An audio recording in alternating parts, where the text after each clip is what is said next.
We are Movie Menu Reviews, your Primadonnas of podcasts.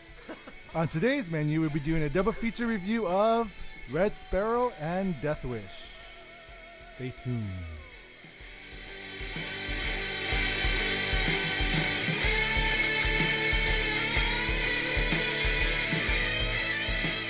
Welcome, ladies and gents. I'm Dan the Man Muñoz, host of Movie Menu Reviews, your weekly movie news and reviews podcast, live on Facebook. Live! Here at episode 178. We're on 178. Yeah. Wow. Man. Big number. Big number. Swallow you whole. Man, it just, where has our life gone? No, I was kidding.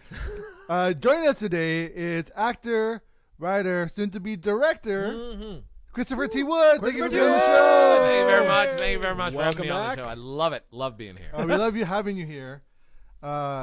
Specifically decided to do Death Wish and Red Sparrow and having you on the show for that because you like action movies. I do. I believe in the power and the purpose of violence. I'm a big fan. Yeah. Someone else who's a big fan of that is my co-host and senior panelist, Z. Yes, I love death as well. And someone who just looks like he's always dead is my co-host, Mike Sam. Thank you for being on the show, Mike. Do you love me? Also here is our resident correspondent intern as an audience member, Slash Rigo. slave. Yeah. Here we go. Thank you, Rigo, for being. He's back there. So let's go ahead and I did see the movies, so I'm going to go ahead and toss the hosting duties over to Z, who did not see the movies. Okay. So the first film we're reviewing is Red Sparrow, directed by Francis Lawrence, written by Justin Hythe, and adapted from the book by Jason Matthews, starring Jennifer Lawrence, Joel Edgerton, and Matthias Schoenaerts. Nailed it. Nailed it. Thank you. Here's the plot. Ballerina Dominika Egorova is recruited to Sparrow School, a Russian intelligence service where she is forced to use her body as a weapon. Her first mission, targeting a CIA agent, threatens to unravel the security of both nations. All right, guys, I have not seen this movie, so depending on your spoiler for your review, I will decide if this movie is worth a dine-in, watch it in theaters, a takeout, watch it at home, or a leftovers, watch Passengers again, which was really bad. Don't watch Passengers. Now, whoever wins will earn a point, and whoever has the most points at the end of the season will develop a segment. Will air whenever. Chris, since you are our guest, you get to accumulate these points. Okay. And you can choose to either develop your own segment, After 10 points. after 10 points, or get Froyo. Did we agree on Froyo? No, Boba. It was Boba. You can trade in for Boba. Okay. Yeah, I'll we'll just take get you that. free Boba. No, Yeah. that works. All right. So, guys, again, I have not seen this film. I generally don't really have much interest in watching another Jennifer Lawrence film, especially after Mother. So, rate this film. Christopher? So, and for the folks at home, dine out is go to the theater. Dine in, go watch it in theaters, yes. Yeah. Dine in is go watch in the theaters. Yeah. I think this is a dine in. It's not a strong Whoa, dine in, okay. but it's a dine in. Okay. Yeah. All right. All right. Mike? I'll go with the takeout. Takeout. Yeah. Okay. Go with the takeout. Yeah, all right. Which is you could wait and watch it at home. Okay. And Dan? So I struggle between the both I dine-in did and too. takeout. I'm going to go with takeout as well. Okay. Only because for me, this movie felt the pacing. I actually didn't mind the pacing, but the movie is really long and it feels long. It's like It's 2 hours, 15. 220. 220. Yeah, 220. okay. And that's not including trailers, which made the movie even longer. Probably 3 hours. Yeah, I can see that. Well, all right. So I guess you guys are all on the fence of whether or not it's dine in, whether or not it's a good enough movie to watch in theaters. So what made it good for you guys? What really sold this film for you? I actually enjoyed the chemistry between Joel Jennifer Edgerton. Lawrence and Joel Edgerton. Actually, I also liked. So this is a spy film, but it's not a typical. Now I love me spy movies. Yes. I love Mission Impossible. Yeah, you're a Love giant spy. Mission Impossible fan. I love spy the movies only a lot. Mission Impossible fan. No, I'm not. No, you're not. But what I liked about this movie a lot was the psychological spy of it, where it's like you don't know who to trust. Yeah, because it's like a And there's, double agent kind of story, right? Yes, and Okay. it's based on a novel. And people were commenting that this movie seemed like it'd be like Black Widow, like think- Black Widow origin film type of thing. It's not. It's really not like Black Widow at all. I think they messed up in terms of the trailer. I think the trailer is very, very misleading. it is because it makes it seem like she grew up as a character. This is a non-spoiler, so we shouldn't give spoilers away.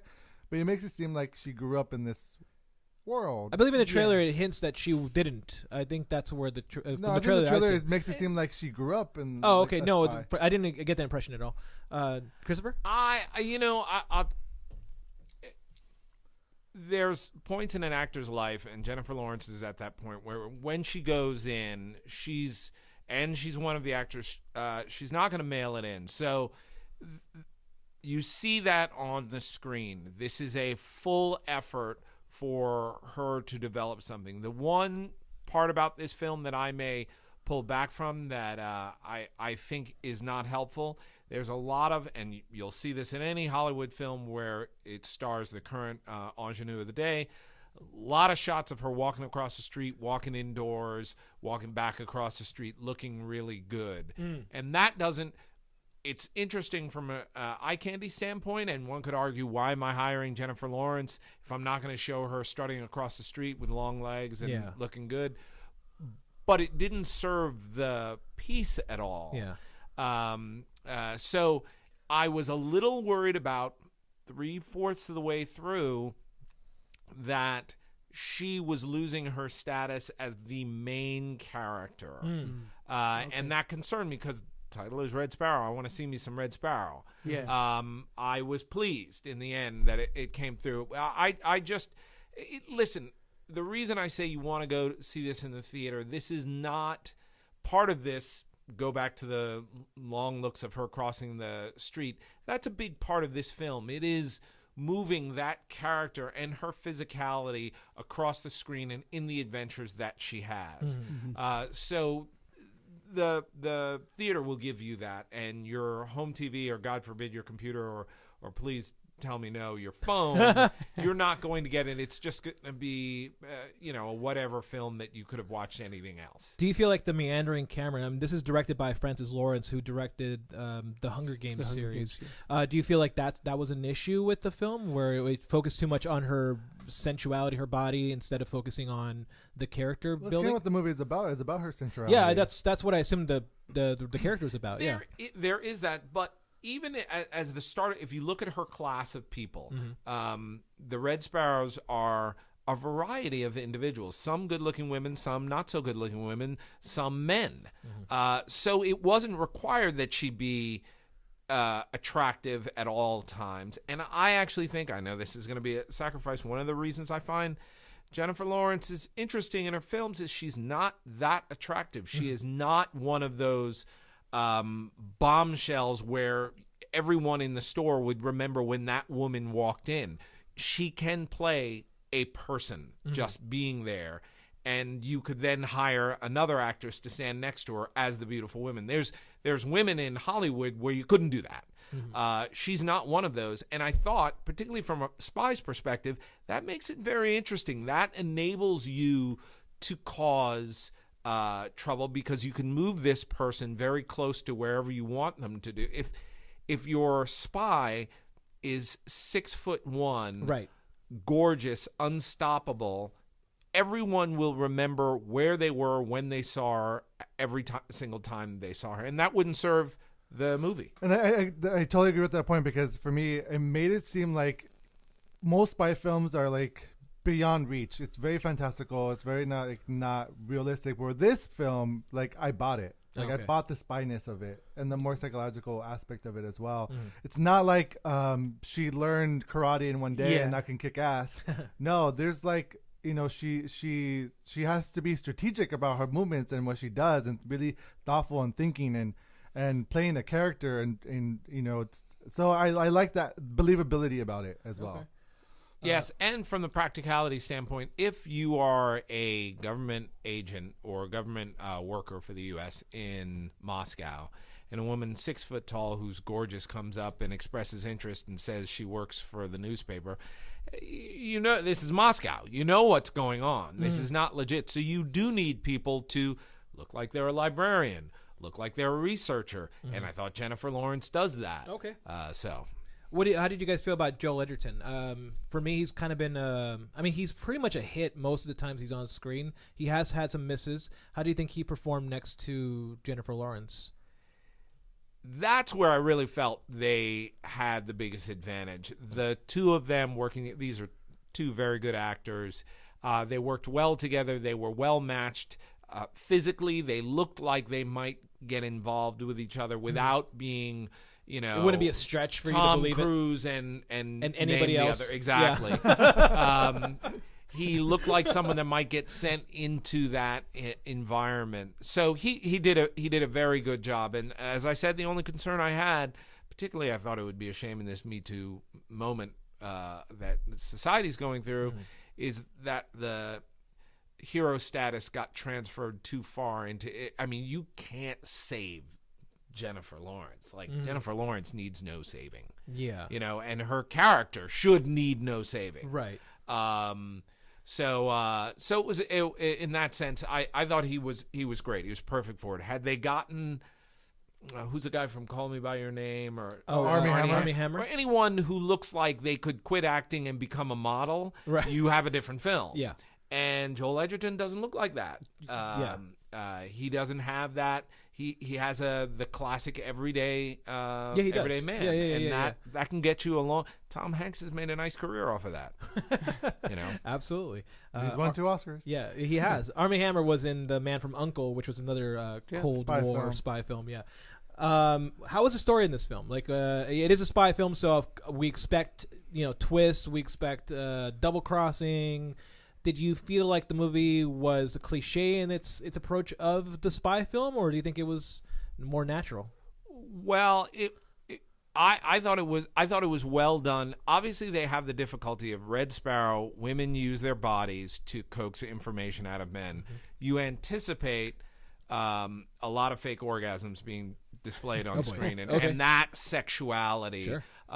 They actually dealt with that very well in analyzing why a given target was susceptible, and they were always susceptible. You weren't. It wasn't necessarily some former Boy Scout all of a sudden turning because Michelle Pfeiffer walks in the room. Mm-hmm. They knew these people were on the edge, so that. In that sense, you didn't have to get too heavy into no spoiler alert on this one, but I think one of the characters refers to the Red Sparrows as having a reputation of having a magic pussy, which you would imagine in such a movie. That must be it, and that was not how they won the claim. It was much more, and had they gone that route, which frankly they could have, you'd have had a different movie. Good, bad, I don't know, but you'd have had a different film. Now, one thing that also I felt like they were successful on was the journey of Jennifer Lawrence's character, and I did enjoy that story of where she was at the beginning of the film and who she became towards the end of the film. It got me. I followed the journey. I enjoyed it. I watching where she came from. So in that aspect, I felt the story worked. Mm-hmm. Yeah. I agree with you guys. I do think both the chemistry between Jennifer Lawrence and Joel Edgerton was really strong.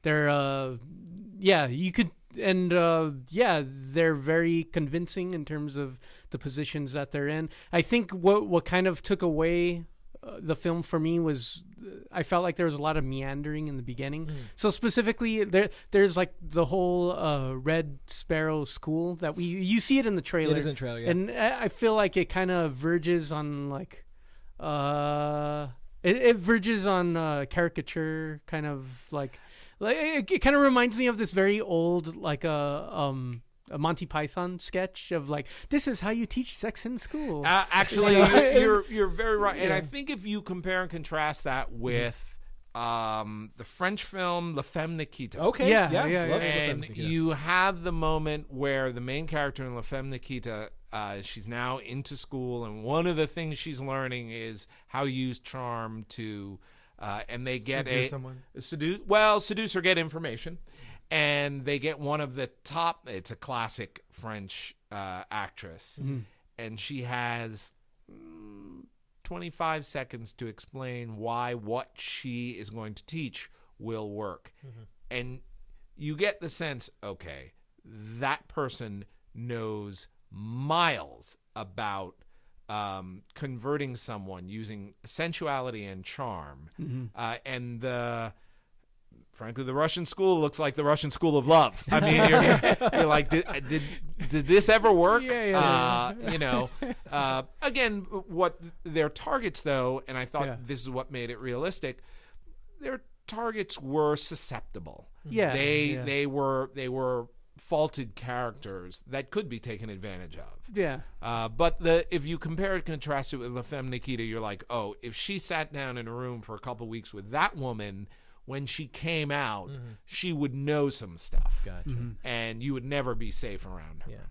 So I did hear this movie called, quote, nasty in its depiction of violence and sexuality. Is that inaccurate? I don't think it goes that far. Oh, does it? No, I think the trailer is very misleading, both in terms of the action, in terms of gore. I mean, there is gore in it, but I mean, not anything different than we've seen already in other, not only just spy films, but like if I think of like an old David Fincher film like Seven or something, I've seen just as much gore going on there as we would in this film. But well, I think particularly with the sexuality, it sort of goes, and this is why I'm such a huge fan of violence in film. If you look at a Schwarzenegger film and there's 50 people killed, you don't remember number 37, 46, and 25. They don't matter at all. You can take another film with a small family and a ball-peen hammer in someone's hand, and everyone in the audience is squirming. One, we have a direct concept of how much that would hurt, and they're not releasing us. It's not just a thug grabbing their hand. One of the things I would argue, given what you've said, that the film does well, is it brings up very real characters in the sex class, and it's sex class. That's a terrible place to do things. So if you bond with those people, if they had just gotten a bunch of really hot-looking models that seemed almost faceless and stereotypical, you'd have sat back. But because it was a bunch of young adults that seemed pretty normal, anything they had to do was really terrible. I mean, and that in and of itself, I think, gave it that sort of, oh my gosh, look what we're doing here. Go ahead, Dan. Well, one of the faults in the film, I know I was going to go to that next. I was going to say, well, like, is there any other positives? It sounds like it's pretty positive, but is there anything else, Christopher, that you or Dan, you too, that you feel like stood out to you as like, positive? Well, I mean, the performances were really well. I think we went over the positives already. Okay, cool. Let's talk about what didn't work. Well, what the one thing about this type of spy film is that there has to be set up for trust and set up for relationship building between especially Joel Edgerton and Jennifer Lawrence. And though it was interesting to watch, it did meander a little bit, and they added more plot lines to it as well. Like there was this mission that they had to go on.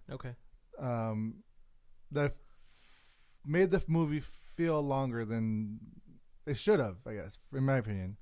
So for me, the film felt longer than it should have. But that's the price you pay for a spy film, where you have to establish relationship and trust. You can't just go right there right away, because then it's not believable. But then you run the risk of it feeling like a long film. So I don't know. I think for what the film is, I think it does. It does execute what it set out to do. And I think if you're misled by the trailer to think this is like a nonstop action, like I wouldn't call. I mean, there's action in this, but I would say it's way more of like thriller than action, which is great. I mean, you do get the psychological thrill in this. You're like, and I think it's definitely a smarter film than your typical action film. That I think there's just all these mind games going on, and you don't know, Yes. you don't even know who. Like the minute you're not sure what the lead character is thinking, I think that's done. That's great writing. You don't know where you're going to be taken to next. You don't know whether or not you can trust Jennifer Lawrence's character, and I think that's Or you can trust anyone. yeah, or really. you can trust anyone, and that's an advantage, a huge advantage for this film.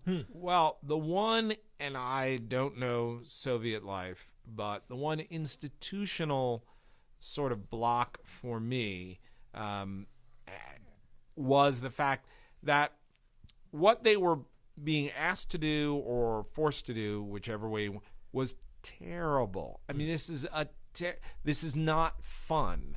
And my thought is, if you're sending them outside of Russia to do any of this, why they wouldn't get on a plane and go anywhere, but not back to. yeah. I mean, this was not a good Situation? life. Yeah. Yeah. So that I was like, as a plan of having a super secret group that you've abused be loyal to you, I'm kind of sort of like, how did you guys think that this must have failed many times, unless you have everyone's family, Right. and that. But even hostage. then, Yeah. you have very smart, capable, manipulative people who probably think 24/7, how do I get my family and myself out of the country? Yeah. All right. I've got a verdict already, but is there anything else that didn't work for you guys? I would say I think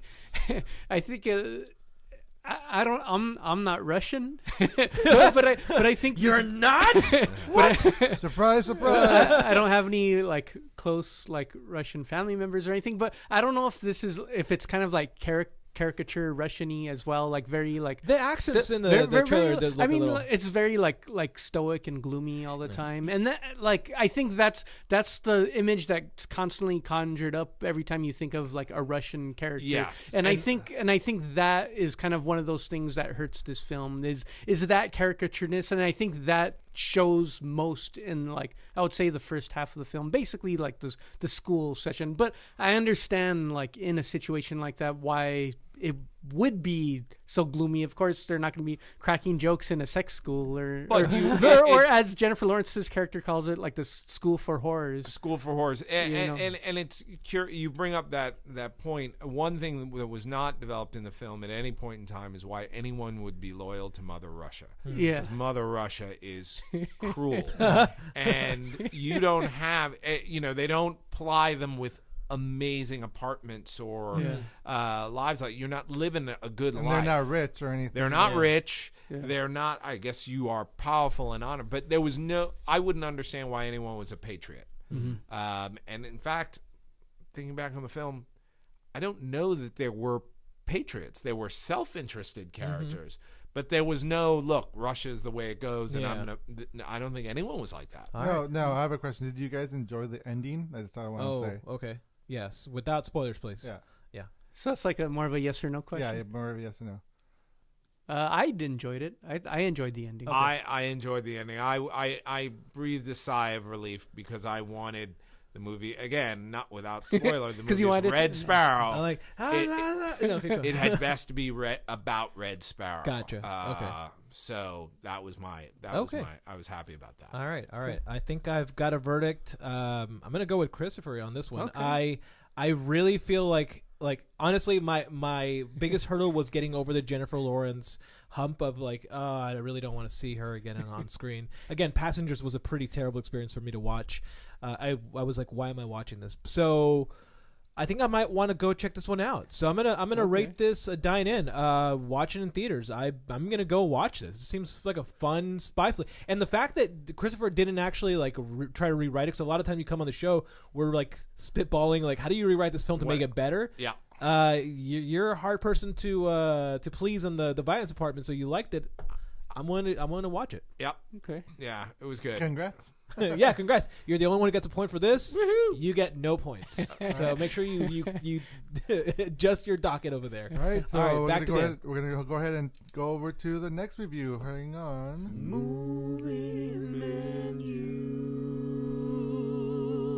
Take it away, Z. All right. The next movie we're reviewing is Death Wish, directed by Eli Roth. Yes, that Eli Roth. Yeah. The writers, That Eli Roth. Joe Carnahan, and based on the novel by Brian Garfield. It's also a remake, starring Bruce Willis, Vincent D'Onofrio, and Elizabeth Shue. Was there anybody else that we should mention in this? No. No. Okay. Cool. So here's the plot. Dr. Paul Kersey is an experienced trauma surgeon, a man who has spent his life saving lives. After attack on his family, Paul embarks on his own mission for justice. God, I can just hear Eli Roth enjoying that one. All right, so again, I have not seen this film, so depending on your spoiler-free review, I will decide this movie is worth a dine in, watch it in theaters, a takeout, watch it at home, or a leftovers. Did he direct Green Jungle? Was that the one he made? Green Inferno. Green Inferno. Go to the Green Inferno instead of watching this film. All right. It's a place where they smoke weed, or they eat weed, and they're cannibals, so they eat. Oh, nice. Yeah, it's Okay. actually kind of a fun, horrible movie. All right, so now whoever wins will earn a point, and whoever has the most points at the end of the season will develop their own segment. You've heard this before. Christopher, again, you've just earned a point, so you get to keep the point or choose to roll it over and buy boba, because that's always fun. I will keep the point. Okay. I will keep the point. All right, awesome. All right, so again, let's do this one more time. Rate this film. Our guest goes first. I think it's green. I think it's Green Inferno. Green Inferno. Yeah. Oh, I'm really? actually intrigued to see Green Inferno, and you couldn't. There was a good aspect to this film. Yeah. There was potential, but it because you're now on the. This is the second remake, so you need more than potential. Okay. Yeah, Mike? I'm the ghost leftovers. Go to the Green Inferno. Completely Green Inferno. Yeah, this just thing. go with Okay. it, yeah. Jesus. Yeah. Dan? I think we all need a pack. Oh man, I don't want to go. I don't want to be killed by cannibals. All right. Review over. No. All right. So I mean, since it's all leftovers, can we spoil it? I maybe? think we're don't gonna know. have to. Can we? Well, I don't Can we- know. Is there that- anything to spoil? it is a remake of the original Death Wish, so so- I don't know that the concept is the same. Okay. I will say what I thought was excellent about it. The one Sure. moment Okay. where Yes. I Was there a was there a positive light in this film where you were like, this might not be as bad as it feels like it? well, strangely Yeah. enough, as I was watching the film, I was thinking about rewriting it. I was thinking, I said it would be interesting in a film like this. We know that this gentleman's family comes to woe.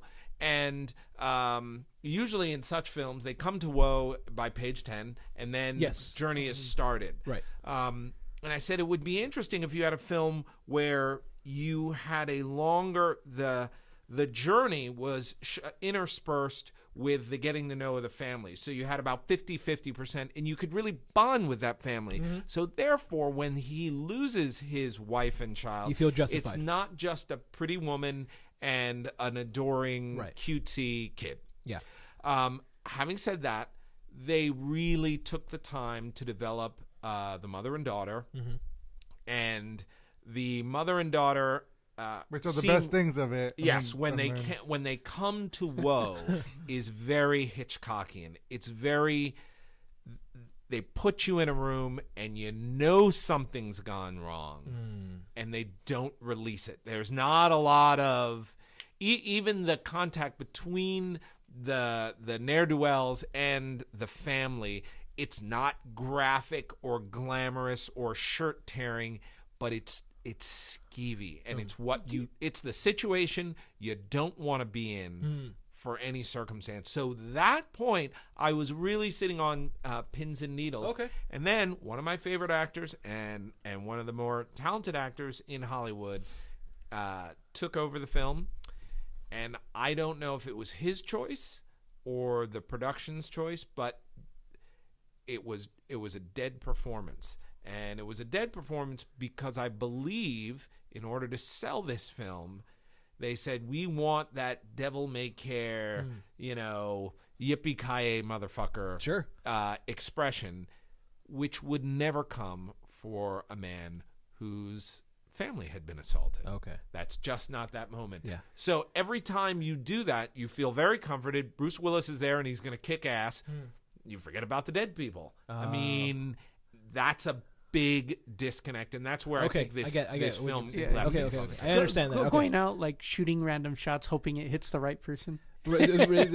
This it also like it's like the laziest writing. I mean, I get it because YouTube has everything. Yeah. But he learns how he No, learns he everything does on not. YouTube. Yes, he does. He learns on YouTube. Yeah. DIY. Yeah, I don't And even, then- I don't even know if I can cope But not with only that, That's- Eli Roth, if you know his style of film, Yes. is very cheesy, and so he does this plug for this gun shop, and it's very B movie esque, like it's his style, Yeah. and it's just you see little moments of that in the whole film. It's just some cheesiness.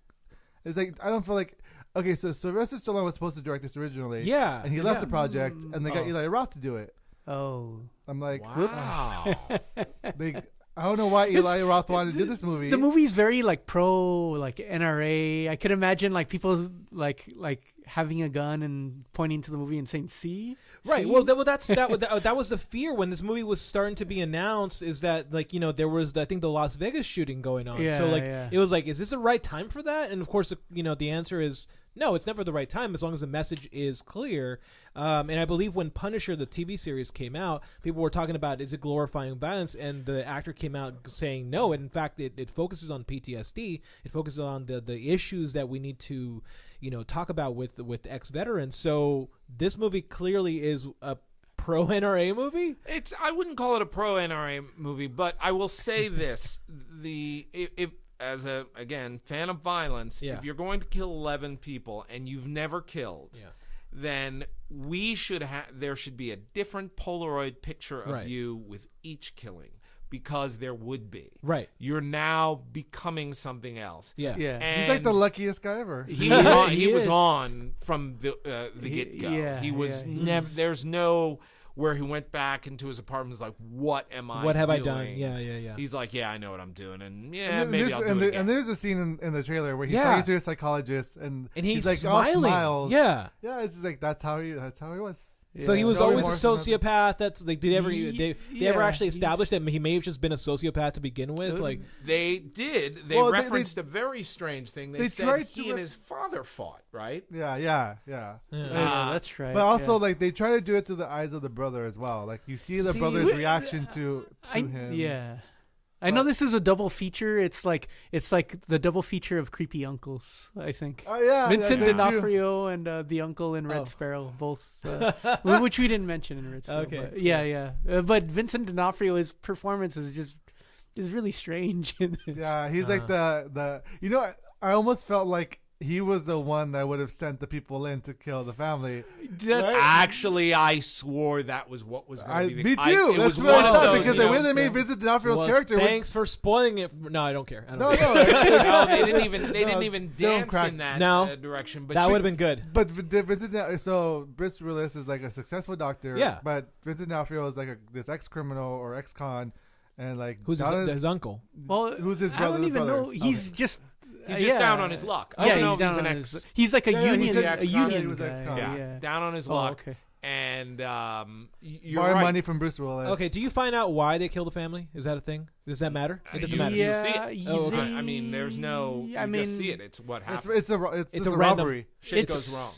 Yeah, they. But it's connected, but it doesn't really it isn't an amazing reveal. Or I feel anything. like It's just Panic oh. Room was a better Yeah, setup for it than Oh, okay. I would. Yeah. I'd rather see Hush than see. Yeah, this but film. Hush was an amazing Yeah, film. as far Yeah. as If you haven't seen Hush, it's if on she- Netflix. It's about a home invasion with a deaf woman. It's brilliant. Yeah. I if have you- just had it recommended, and I've been trying to convince my fiance to see it. She's Oh. not a horror fan. Oh, okay. If you want to see a really strong vengeance movie, see the Korean version of Old Boy. Okay, for Well, sure. Also, this movie is. I mean, I know it's a remake of Death Wish, but this is also. That's so good. It also reminded me of Death Sentence. Okay. And it's like this- Death Sentence, remind me? Which is a Kevin Bacon movie.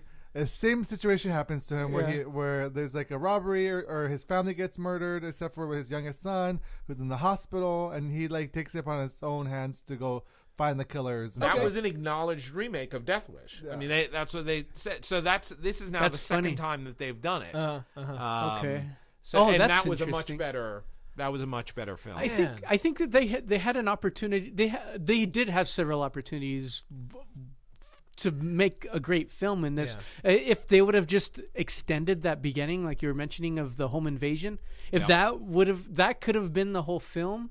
And it may have been a more interesting film. He would have come home to his family. Yeah, because these guys are they're just bad guys to be bad guys. You know, they're just like so they're just watch and cliche repeat. bad guys. Yeah. Like They're cliche. Well, one of the great, and this is another problem that I have often in film is when a bad guy with 5 of his mates goes after someone and 4 of those mates go down.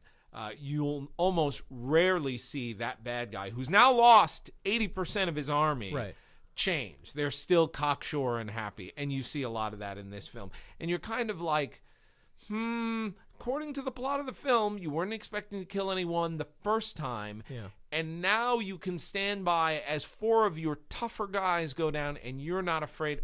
Why aren't you afraid? It doesn't mean you have to stop, but just let it be acknowledged that guys are dying left, right, and center. Gotcha. All right, I've got a stupid question. No, I was going to say. Okay. So Bruce Willis's character is a doctor in this film, and I think they only kind of like. I mean, this is his expertise. He's a trauma doctor. So if he was going out and taking revenge on all these people, it would make more sense that he would do more doctor related things. He does that to one of the You would expect like a Saw type of murder. Skill once. He is not. He shouldn't. There's no reason why he would be a skilled gunman in this film. Like you don't. Except he used YouTube guys.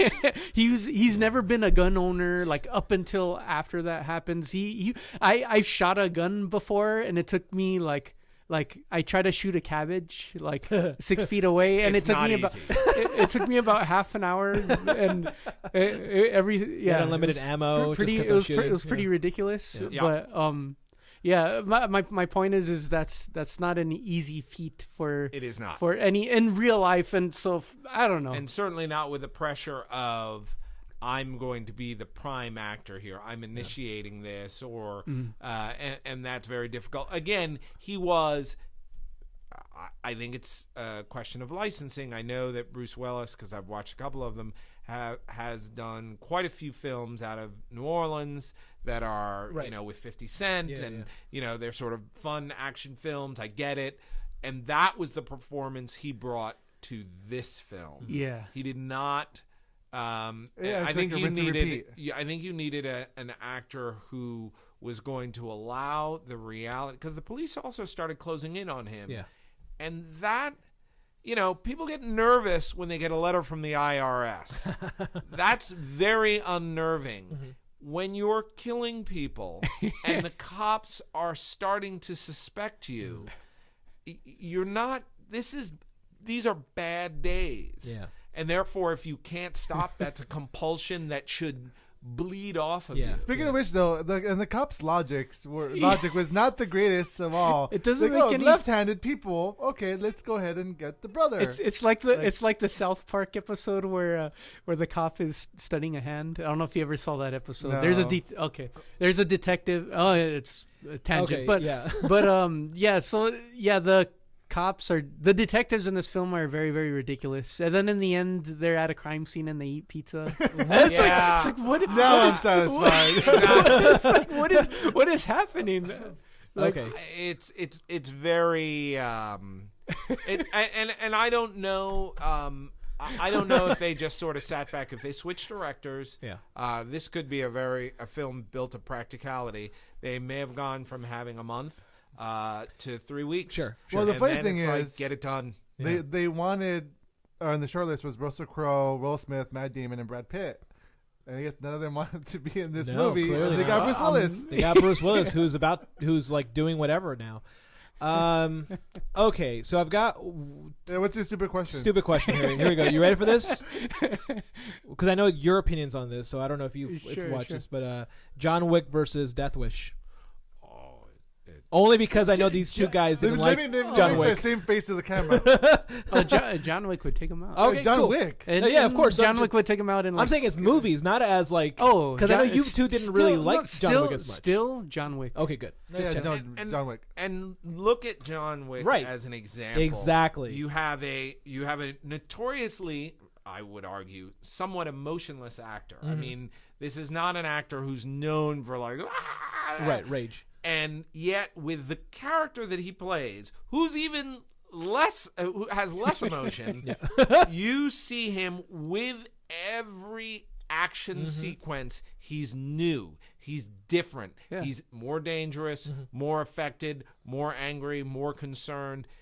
This is why you keep watching. Whereas once Bruce Willis picks up the gun, you could stop and just go to the end of the movie because there's nothing else is going to happen until you get to the end, and that's it. And mind you, the ending is like the most ridiculous. I mean, it's so dumb. You said there's eating pizza. Dumb. No. Like the I can't remember it. It's the whole death thing. It's so like good. the dumbest thing. It's a movie so bad you forget the ending. I love it. I mean, I don't want. Does this matter? I mean, it's not a spoiler. Well, hold on. You can tell me afterwards. Yeah. Well, it tells you. Yeah, tell me afterwards. Yeah. But I will swear on I cannot remember the ending. They set it up to a video. They set up the ending to a video. So it's like he has selective amnesia. Selective. Yeah. No, they do not. It is not significant. I will say this: the ending of the film is not significant. Now. Death Wish, the ending of the original Death Wish is also to a large degree not significant. That was a film that the significance of which he kept going out. He did it the first time, and then he decided to do it a second time, and it was a film about a person who doesn't stop doing this. So you didn't need to, the end is the end, and as we knew, they made 1,000 sequels, which kind of ruined the principle. But it was that journey. This one you don't need that at all. One, it's a remake, but two, nothing happens that matters. Yeah. All right. Recommend something better. Tell me a better movie to watch. I know John Wick's my all-time favorite for like revenge, but give me another. Do you guys have another? John Wick 2. I would easy. say, and people may disagree, but I think it's a more challenging performance. The tall, gorgeous blonde from South Africa, the female. Oh yeah, Atomic Blonde. Atomic Blonde. Yeah. Atomic Blonde. And it's also a Cold War film, so it fits with Red Sparrow. That's a much more involved. That's a much more involved plot if you want to see. Okay. And as for it's interesting because I did a short film called Her First Black Guy, and I got into the Hollywood Film Festival, and for some reason they aired it with films by stunt people. And the one film that was there by stunt people that I thought was excellent was the director of Atomic Blonde. Oh, okay. I think same director from John Wick. Yeah, that's right. So this was his first foray. Okay. So this is my brush with greatness. But what's outstanding about that in a Chris Wood I Love Violence is when they fight, the sense of fatigue in actually her battles is better than any I have seen in any film. Yeah. I mean, it's very true. It's just if you've ever seen someone run up a hill or do anything that's just incredibly exhausting, that's where you are. And it shapes every move they do because they're running. You can't just keep throwing haymakers because you can barely hold your arms. That up. one scene in Atomic Blonde where they're like just there are punching multiple the scenes. crap out of each other. my You're just kind of gosh. like stop. Yeah, I think we break. need a shirt with your face on it. Chris T. Wood loves violence. So, Yes, I think yes. that's the I shirt. That's the logo we're gonna make. All right, this movie merch is a coming out. leftovers. Don't watch this film. Watch John Wick, Atomic Blonde, Atomic Blonde. John is Wick great. 2. Did you guys have any other recommendations? Old Boy. Old Boy, The the original. Yeah. Let's be original. clear about that. I mean, Old Boy, the original is that's a stand up and open your mouth when you find out. Yeah, You're absolutely. just like, wait, what? Yeah, you're just Dan, do you have any recommendations? Or is that All right? Cool. All right, I will toss the hosting duties back to Dan. Thank you, Z, for hosting both reviews. Chris, do you want to promote anything? Anything you want to shout out? I would say I am going to be directing my first short film. Yeah. I've written and produced two.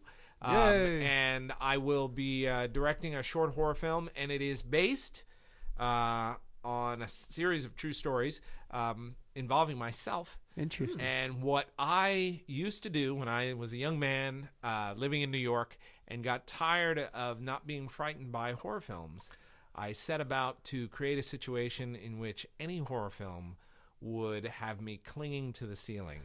And let us just say I was highly successful. And I was literally sitting talking to a director, a brilliant director, Andre Overdahl, at a friend of mine's wedding, and I described what I used to do, and he was like, "That has to be a short." Yeah, okay. That's what we're doing. Awesome. You talk to us about it. Yeah, Yeah, I was going to star in it. I had another director who's far better than I am, but that director's career has actually blown up. Norman Lesperance, he's doing very well, and I decided to step in, and as director, I fired myself as actor. I got my friend Paul Haken, who's a brilliant actor, and there's just something. It's a very challenging acting role because it involves one person. him, and I needed someone. I was like, he actually said, "Do you need someone younger?" And I was like, "Dude, I need someone good. I need someone good." That's awesome. Who can play That younger. is So awesome. I could easily see him in that role, and I'll be seeing. Hopefully, it may suck, but this is going to be my first shot at directing. Well, we look forward to seeing it. Make sure to keep us in mind. For I will indeed, because we will be releasing this out on the internet pretty early. I don't know. The question will be festival or no. And I don't know. It's short. It's really going to be there's a horror tough festivals out there. So. There are. Yeah. The question is, do you pursue? It really is a question: online noise or festival noise? And I can't say I know the answer to that question. Yeah, that's a fair thing to say. So Thank you for being on the show, Chris. Yeah. We Yeah, always love thanks, you man. on the show. It's great to be here. Thank you so much, Z. Thank you Yeah. much, Mike. And thank you so much, Rigo, back there, for being on the audience. We appreciate you. Thank you, guys. Until next time, I'm Dan the Man. Goodbye.